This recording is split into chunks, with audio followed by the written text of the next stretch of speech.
Hey, Kelly, I wanted to talk to you about something that a lot of our podcast listeners struggle with. Oh, really? What's that? It's the feeling of being able to understand almost everything they read or hear in English, but then getting completely stuck when they try to speak. Ah, the classic input is better than output problem. I hear about that all the time.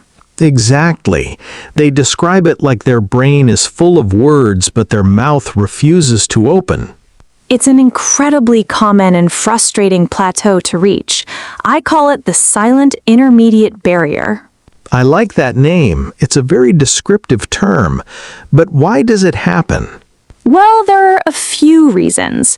The main one is that our passive vocabulary is always larger than our active vocabulary. Can you explain the difference between those two? Sure. Your passive vocabulary is the collection of words and phrases you can understand when you see them in context or hear them spoken. Like when I'm reading a book and I know what most of the words mean without looking them up. Exactly. But your active vocabulary is the smaller group of words that you can confidently and quickly recall when you are speaking or writing. I see. So the problem is that people haven't made their massive passive vocabulary active yet. Precisely. They have the knowledge, but not the accessibility. What's another reason for this silence? Fear of making mistakes. This is a big one. People worry they will sound silly or use the wrong grammar. That makes total sense. No one likes to feel embarrassed. And in many traditional learning environments, mistakes were always punished, which created a lot of anxiety. True. I remember getting marked down for every small grammar error. That teaches us to only speak when we are 100% sure we are right, which is almost impossible when you're learning. So, how can our listeners overcome this and start speaking more fluently? The first and most important step is to bridge the gap between their passive and active vocabulary. How do they do that? Do they need to memorize more word lists? No, quite the opposite. They need to stop collecting words and start using the words they already know. That sounds simple, but how do they actually implement it? Through focused practice.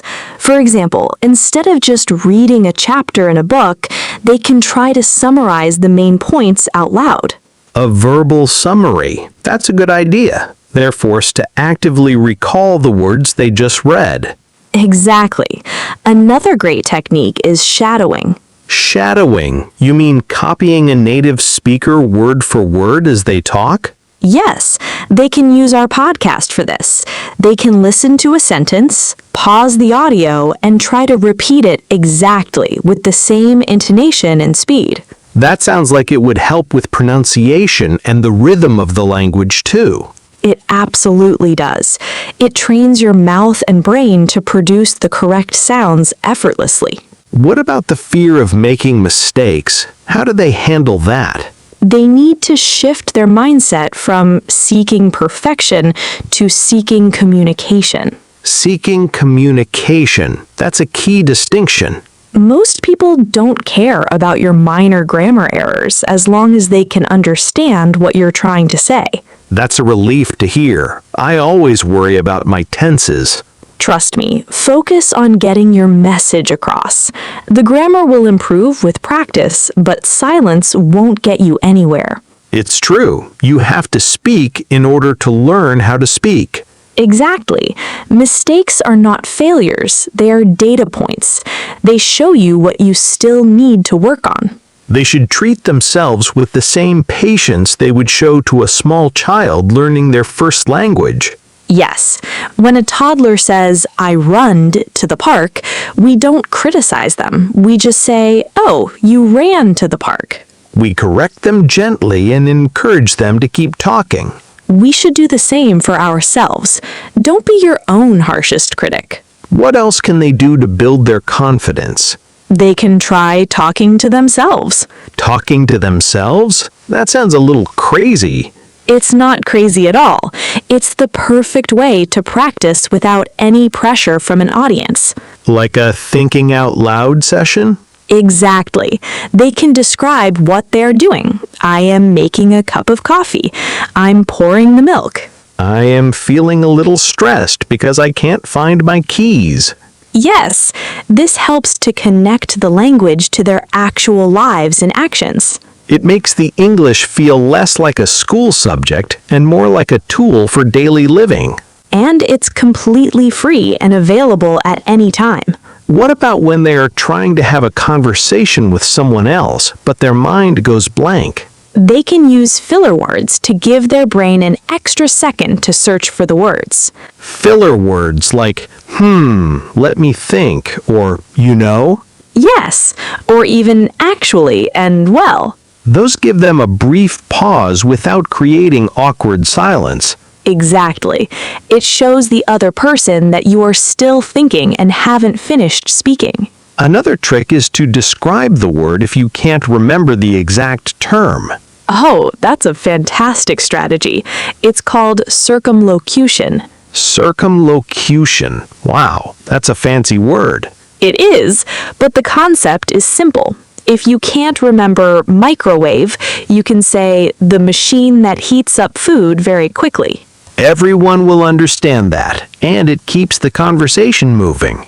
Plus, you might even learn the correct word if the other person says, "Oh, you mean a microwave?" It becomes a learning opportunity instead of a moment of failure. What about if they live in a place where they don't have anyone to practice speaking with? That's a common issue for many of our listeners. Well, they can use online language exchange communities. Communities where they can find a conversation partner? Yes, websites and apps like Tandem, HelloTalk, or even conversation practice features on some AI tools.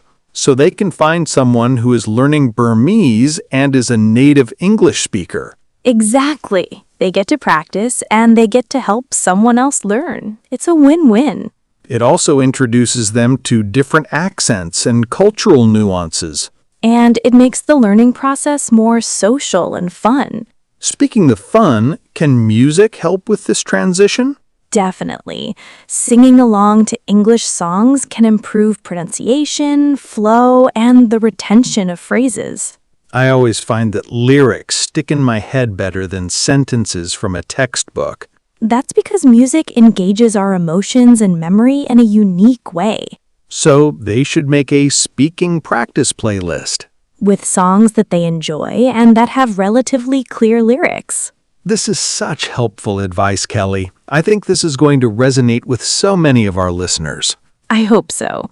The goal is to move from passive understanding to active confidence. It's a journey, not a destination. And it starts with that first, wobbly, imperfect sentence. Just like riding a bike. You might fall, but you have to get back on. Exactly. Don't let your fear of falling keep you on the sidelines. Well said. To all of our Daily Talk family out there, don't keep your English hidden inside your head. It's a beautiful language, and you have so much to say. We encourage you to start speaking today, even if it's just one sentence to yourself. Every small effort counts towards your big goal. Thank you for sharing your insights, Kelly. It's always a pleasure, Johnny. I'm passionate about helping people find their voice. We'll continue this conversation in our next episode. Can't wait. Keep learning and keep speaking. See you then. Bye.